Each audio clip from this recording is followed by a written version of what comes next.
દીકરીનો વિચાર કરી કે પછી દીકરાનો વિચાર કરી અને કાંઈક ડિસિઝન લેશો, તો જો ડિસિઝન લેશું, હું કોઈ, કેમ કે આ બહુ એટલે બહુ ટફ વસ્તુ છે છોડવી. આમાં કોઈ એવું નથી કે ભાઈ અત્યારે મેં કીધું ને તમે હા પાડી દો ને એ થઈ જાય. It is too much difficult. પણ કોકને અંદરથી એમ થતું હોય કે મારે છોડવું જ છે, હવે એ લોકો હાથ ઊંચો કરો.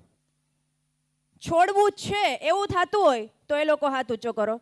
અહીંયાથી એક જ વ્યક્તિએ હાથ ઊંચો કર્યો છે અને એ મારા માટે ને અમારા માટે બહુ ગર્વની વાત છે કે ભલે 1% પણ આટલા બધામાંથી 1% વ્યક્તિને પણ અમે લોકો ચેન્જ કરી શકીએ, તો બસ આ જે ઉદ્દેશ્ય છે, આ ડ્રામાનો જે પર્પઝ છે, આ બધા સ્કૂલના ટીચર્સનો પર્પઝ છે, ટ્રસ્ટીનો અને પ્રિન્સિપલનો પર્પઝ છે, એ અમારા માટે સોલ્વ થઈ જાય. અને સર, તમારું નામ?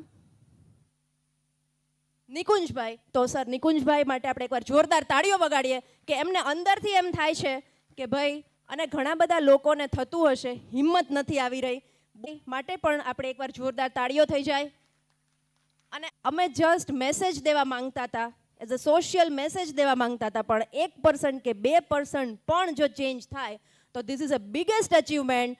એન્ડ આ બંને માટે જોરદાર તાળીઓ થઈ જાય એકવાર, વન્સ અગેન. અને એકવાર એન્જલ સ્કૂલના ટ્રસ્ટી અને પ્રિન્સિપલ માટે પણ જોરદાર તાળીઓ થઈ જાય કે એમણે આવો કોન્સેપ્ટ લાવ્યો. જનરલી કોઈ પણ પ્રી સ્કૂલમાં આવો કોન્સેપ્ટ નથી હોતો. પરફોર્મન્સીસ હોય છે, ડાન્સ હોય છે, એક્ટ હોય છે, એટસેટ્રા એટસેટ્રા. પણ આ ટાઈપનો સોશિયલ મેસેજ હોવો એ બહુ જ જરૂરી છે કે જે આપણે બધા મિસ કરીએ છીએ. આપણી લાઈફમાં આપણને એમ હોય, પણ એક આવી પ્રેરણા આપણને એમ હોય કે આપણને કોઈક પ્રેરણા આપે, અને બસ સર અને મેડમે આપણને પ્રેરણા આપી છે. અને ફ્યુચરમાં હું બધા જ પાસેથી આશા રાખું છું કે આપણે આ સ્ટેપ તરફ આગળ વધીશું.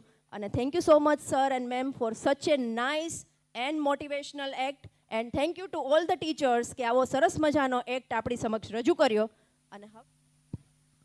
અને હજી એક ઇન્સ્ટ્રક્શન છે કે કિડ્સને જ્યારે તમે લેવા મૂકવા માટે આવો ત્યારે please, it's a request from the management side, કે તમે ફાકી ખાઈને કે વ્યસન કરીને નહીં આવતા. એનું રીઝન તમને પણ ખબર છે, મને પણ ખબર છે. તો આટલી અમારા બધા તરફથી એક રિક્વેસ્ટ છે, અને મારે આ મોમેન્ટે એ રિક્વેસ્ટ કરવી તમને જરૂરી હતી કે તમે જ્યારે કિડ્સને લેવા મૂકવા આવો, આટલું ધ્યાન રાખજો કે આપણે જઈએ છીએ એક મંદિરમાં, એક વિદ્યાના મંદિરમાં જઈએ છીએ, અને વિદ્યાના મંદિરમાં આપણે જઈએ અને આપણે કોઈ વ્યસન કરીને જઈએ એ આપણને સારું ન લાગે. તો બસ આ એક નાનકડી રિક્વેસ્ટ હતી અમારી, અને આ રિક્વેસ્ટને તમે બિરદાવી એના માટે થેન્ક યુ સો મચ.